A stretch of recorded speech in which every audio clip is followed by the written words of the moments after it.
하나님의 말씀 봅니다. 마태복음 26장 36절에서 46절, 신약성경 47쪽입니다. 이에 예수께서 제자들과 함께 겟세마네라 하는 곳에 이르러 제자들에게 이르시되 내가 저기 가서 기도할 동안 너희는 여기 앉아 있으라 하시고 베드로와 세베대의 두 아들을 데리고 가실새 고민하고 슬퍼하사 이에 말씀하시되 내 마음이 매우 고민하여 죽게 되었으니 너희는 여기 머물러 나와 함께 깨어 있으라 하시고 조금 나아가사 얼굴을 땅에 대시고 엎드려 기도하여 이르시되 내 아버지여 만일 할만하시거든 이 잔을 내게서 지나가게 하옵소서. 그러나 나의 원대로 마옵고 아버지의 원대로 하옵소서 하시고 제자들에게 오사 그 자는 것을 보시고 베드로에게 말씀하시되 너희가 나와 함께 한 시간도 이렇게 깨어 있을 수 없더냐. 시험에 들지 않게 깨어 기도하라. 마음엔 원이 이르되 육신이 약하도다 하시고 다시 두 번째 나아가 기도하여 이르시되 내 아버지여 내가 마시지 않고는 이 잔을 내게서 나갈 수 없거든 아버지의 원대로 되기를 원하나이다 하시고 다시 오사 보신즉 그들이 잔이 이는 그들의 눈이 피곤함이러라. 또 그들을 두시고 나아가 세 번째 같은 말씀으로 기도하신 후에 이에 제자들에게 오사 이르시되 이제는 자고 쉬라. 보라 때가 가까이 왔으니 인자가 죄인의 손에 팔리느니라. 일어나라 함께 가자. 보라 나를 파는 자가 가까이 왔느니라. 아멘. 영국이 낳은 세계적인 문학가요 목사인 존 버년의 인생길은 매우 험했습니다. 그는 젊었을 때부터 신앙생활을 잘 했습니다. 그의 직업은 땜장이지만 틈틈이 익힌 문장력과 지식으로 여러 권의 책을 썼습니다. 그리하여 번연의 실력은 인정되었고 그가 출석하는 교회의 목사님도 번연을 존경하게 되었습니다. 그런데 번연의 가정에는 슬픈 일이 일어났습니다. 그가 사랑하던 아내가 병들어 죽게 되었습니다.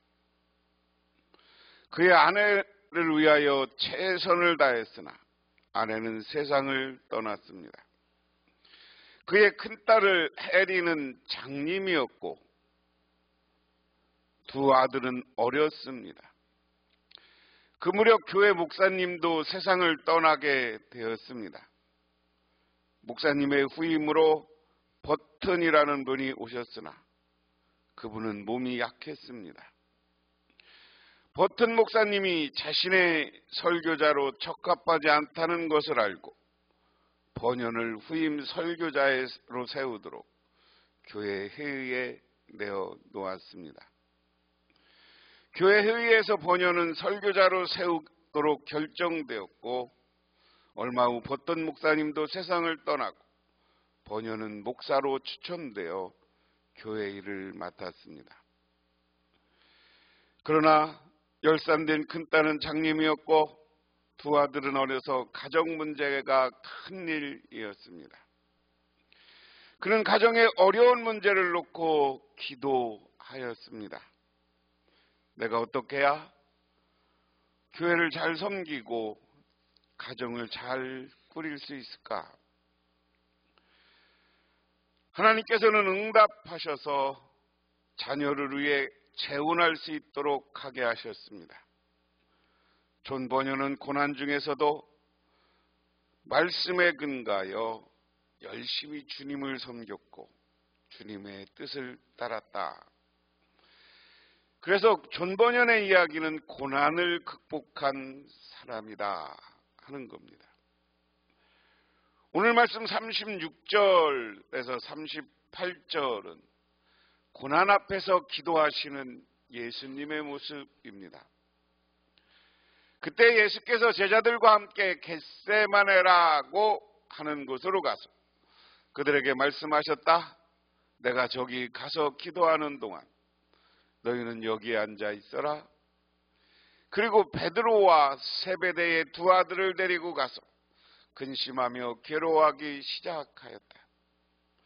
그때 예수께서 그들에게 말씀하셨다. 내 마음이 괴로워 죽을 지경이다. 너희는 여기에 머물며 나와 함께 깨어 있어라. 우리가 영상에서 본 것을 좀 머릿속에 상상하면서 생각해 보면 이제 예수님이 자신이 하나님의 뜻을 따라서 십자가의 길이요 죽음의 길을 가야 한다 하는 거였습니다. 그런데 예수님은 어떤 문제가 생길 때마다 아니면 힘들고 어려울 때마다 하나님 앞에 기도하는 것을 열심히 했던 사람이에요. 그래서 겟세마네라는 곳에 가서 기도하는 겁니다. 그런데 이 산에 혼자 간 게 아니라 제자들이 같이 갔어요. 오늘 말씀 36절에 보면 제자들과 함께, 그러니까 제자들과 함께 갔다. 제가 여러분에게 매번 말씀드리는데 우리가 예수님의 제자들 그러면 자꾸만 12제자만 상상을 해요. 그러니까 우리가 오늘 12제자만 갔을 것이다 이렇게 상상을 하는 게 있어요. 예수님의 제자 그룹은 3명이 있고 12명이 있고 70문도가 있고 예수님을 따르는 무리들이 있었다.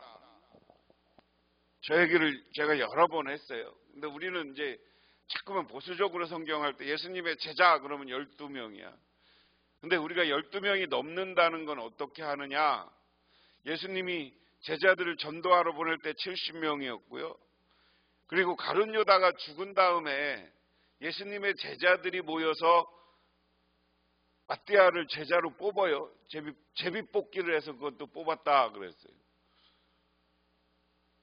그 후보가 예수님의 12제자 후보가 여러 명이 있었어요. 그러니까 그 중에서 제비 뽑기해서 나중에 이것은 이제 예수님의 직접 제자와 나중에 이제 사도 이렇게 해서 구분하는데 12제자 명단에 그 사도의 12명을 이야기하는 거죠.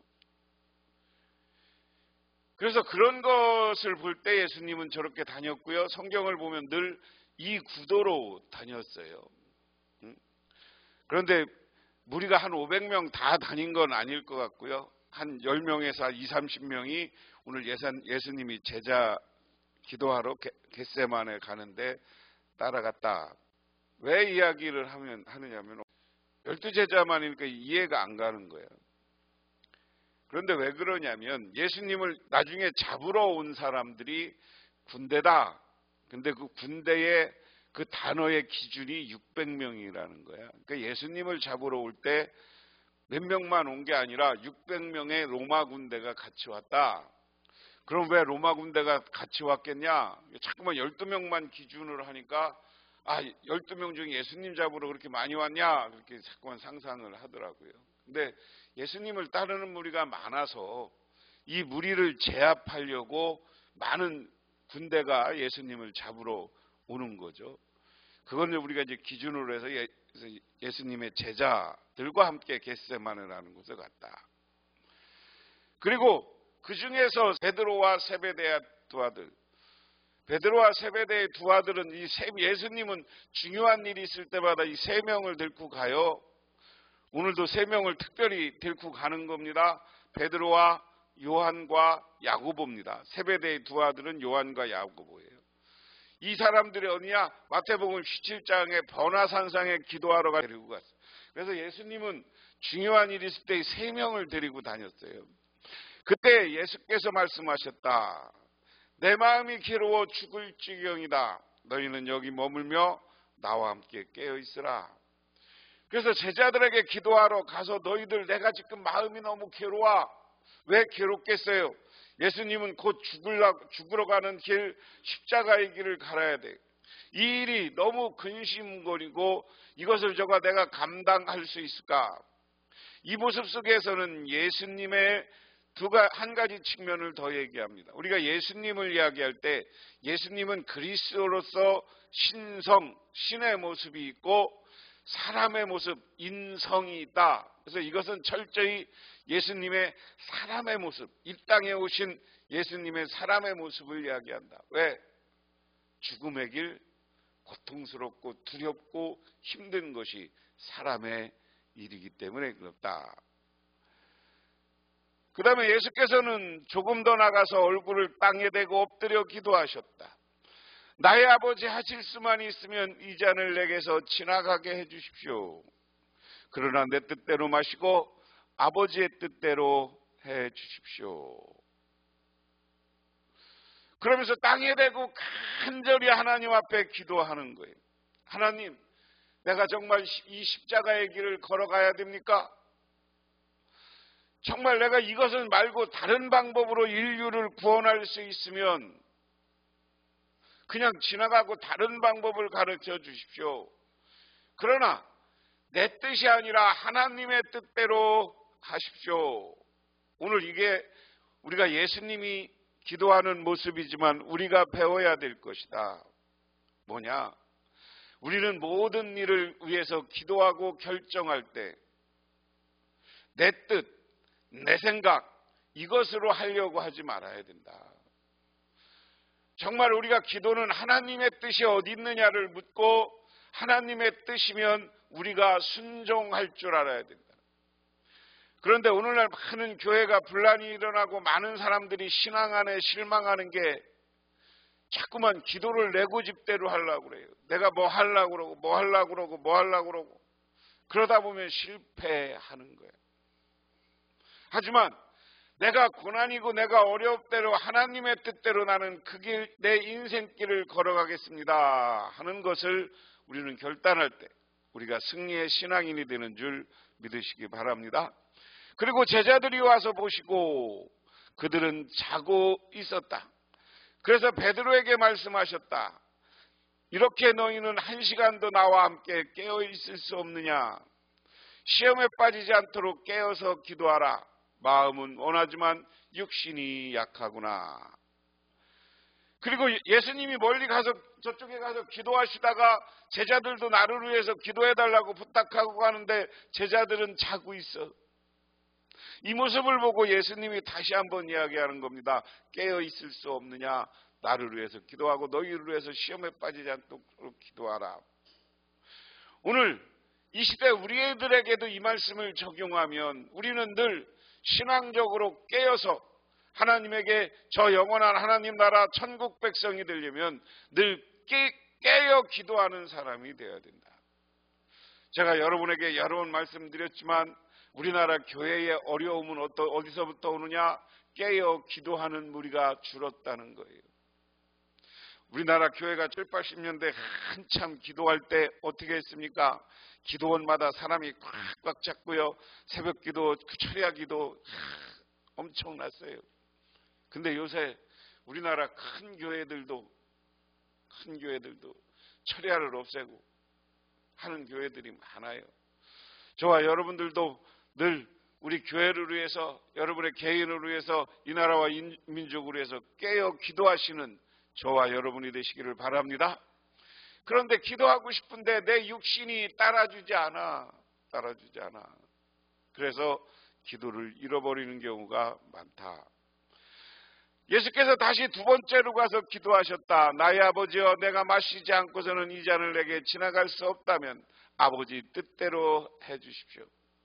반복해서 예수님은 기도할 때 아니라 내 뜻대로 하나님이 하는 게 아니라 아버지의 뜻대로 나는 순종하겠습니다.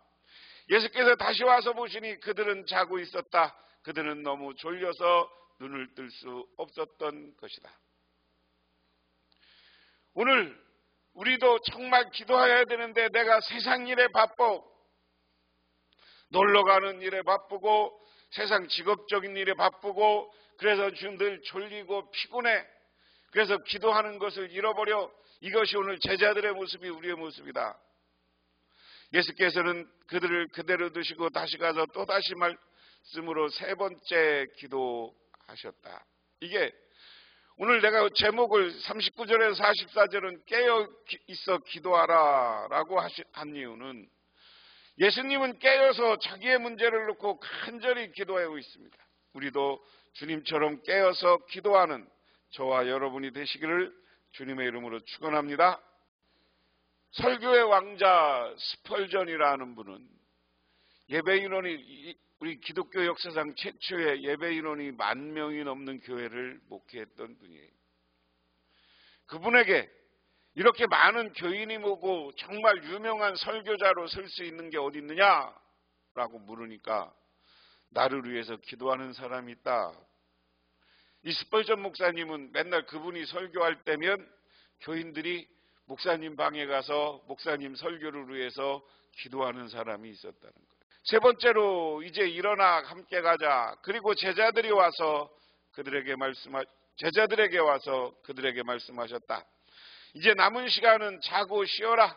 보아라, 때가 이르니 인자가 죄인들의 손에 넘어간다. 일어나서 가자. 보아라, 나를 넘겨줄 자가 온다 하는 겁니다.